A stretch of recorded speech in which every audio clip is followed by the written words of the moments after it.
Welcome to the Wright Isles. When visiting this small island nation, you might hear a phrase often spoken, Voyagers Voyaging. Seeing a Voyager, you might think it's just a modest turboprop flying around. But the humble airliner has a very long history. Let me take you back to the start of Voyagers Voyaging.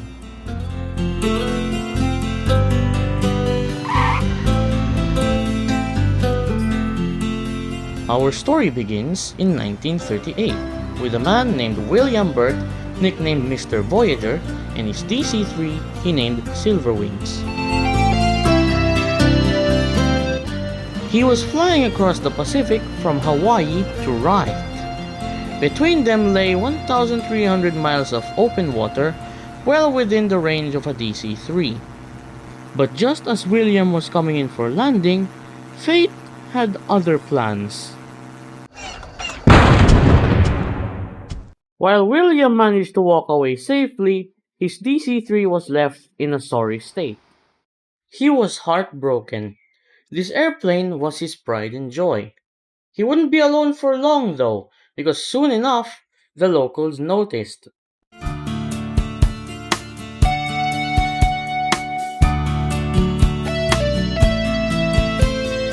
The Wrightians didn't settle for a simple repair job.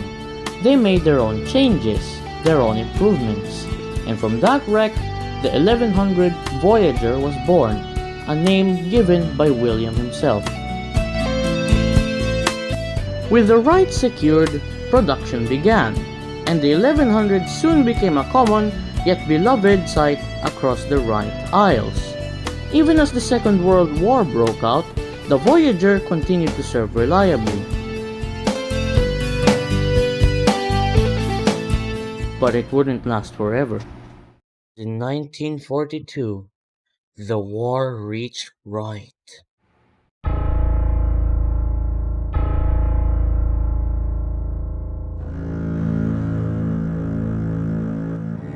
The northern territories of Wright, including the island group of Krakabloa with Bandit and Jaeger, were taken by the Japanese.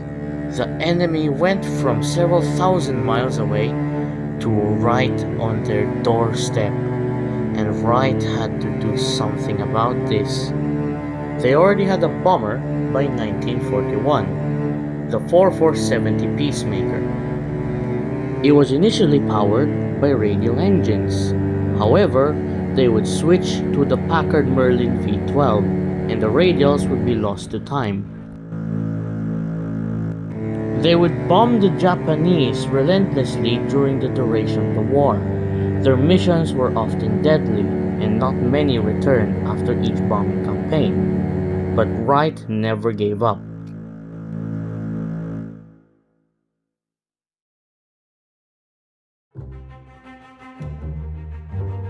The 4470 Peacemaker was built upon the successful airframe of the Voyager. But now they had too many Peacemakers and didn't know what to do with them. It was here that a Mr. Orville Wright, one of the national heroes of the nation, suggested that they be turned into airliners. Bombs and guns had to be removed. Nevertheless, they actually did it.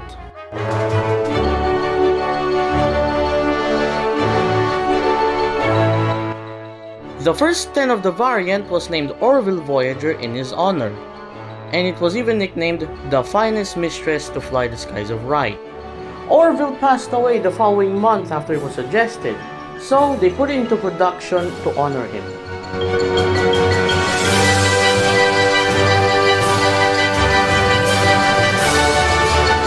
"60 units were sold in its first year, and over the course of its production life, another 3,700 would sell, becoming the most iconic Voyager variant ever produced."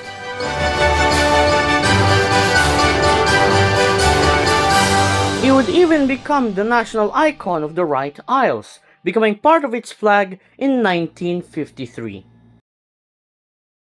In the golden age of aviation, Wright was going strong. As technology advanced, so did the Voyager.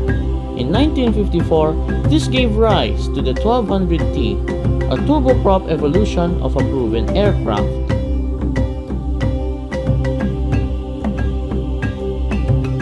It's not as well known as the 1200 these days, but it played an important role in the evolution of the Voyager family. But the jet age was coming, and by the late 1960s, the Voyager was becoming obsolete.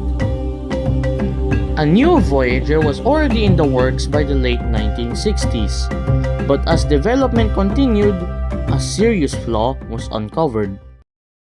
Under certain conditions, an engine failure could send the airplane into a flat spin, one that could not be recovered. It was a discovery that could not be ignored. The accident involving Simple Plane's Flight 594 shortly after takeoff would shape the future of the Voyager family forever.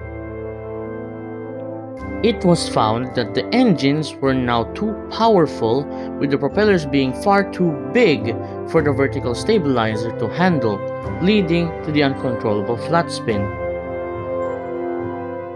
Lessons were learned, and they were applied to the new Voyager during production.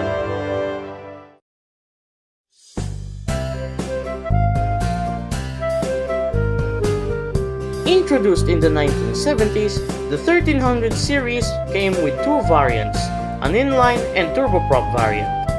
To address the flat spin issue, new vertical fins were installed to keep the plane flying straight in the event of an engine failure, as well as roll assist elevators.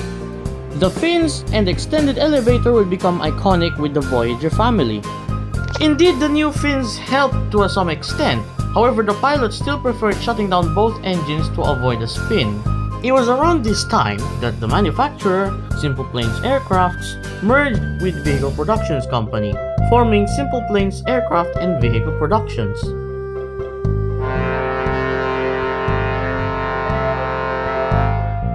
The Navy of Wright called for the 1300I to be adapted for naval use.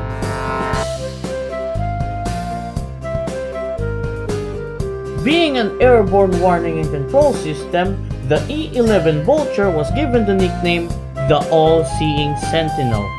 It seems like the 1300 series is going pretty well. Even the Navy adopted them, and the commercial version seemed to be selling okay. But the years ahead would not be kind to the Voyager family. It became pretty clear that jets had taken over, and Voyager sales were beginning to decline. Desperate, they introduced two new variants of the Voyager family in the 1990s, the 1350I and T, turboprop and inline. They promised to be new and improved versions of the 1300 series, but in reality, not much has changed. The company itself was declining. By the turn of the century, the decline became even more apparent. Voyagers were not even selling anymore. The final Voyager entered service in the 2010s, and production ended. And as the years went on, more and more Voyagers disappeared as modern jets replaced them. The truth became unbearable. The once mostly forgotten 1350Ts soon became beloved and cherished. Not because they suddenly improved, but because the Wrightians knew without a doubt that they were looking at the last of the Voyagers. Or were they? As SPA&VP gained new leaders, many thought that they would start producing Voyagers again. But then they saw that the company was only producing jets now. It was great to see SPA&VP recovering, but the Wrightians were heartbroken, thinking they'll never see a new Voyager again.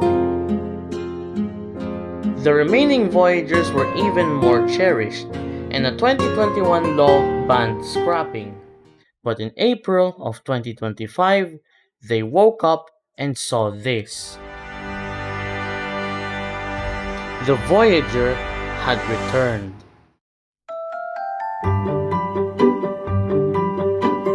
After years of silence, the Voyager actually came back. All eyes turned to the airport as they watched the new Voyager taxi to the runway.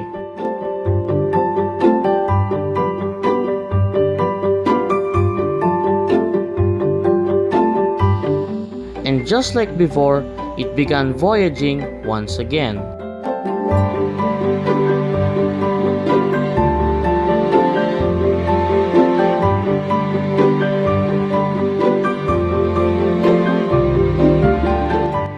But the 1400 series didn't appear overnight. It had been a closely guarded secret. Only now was it revealed in 2025 when it officially entered service. But the 1400A was only the beginning. A week later, the 1400S, a seaplane variant, entered service.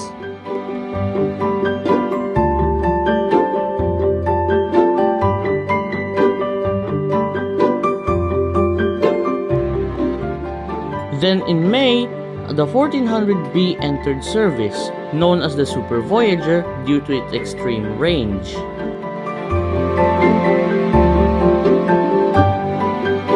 They even created the 1100R, a revived version of the original Voyager. And its voyage didn't stop at Wright.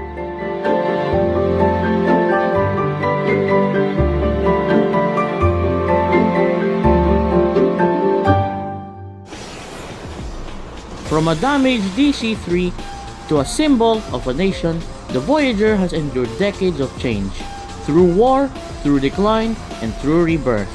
Even today, it continues voyaging, and as long as it flies, the Voyager story is never truly over.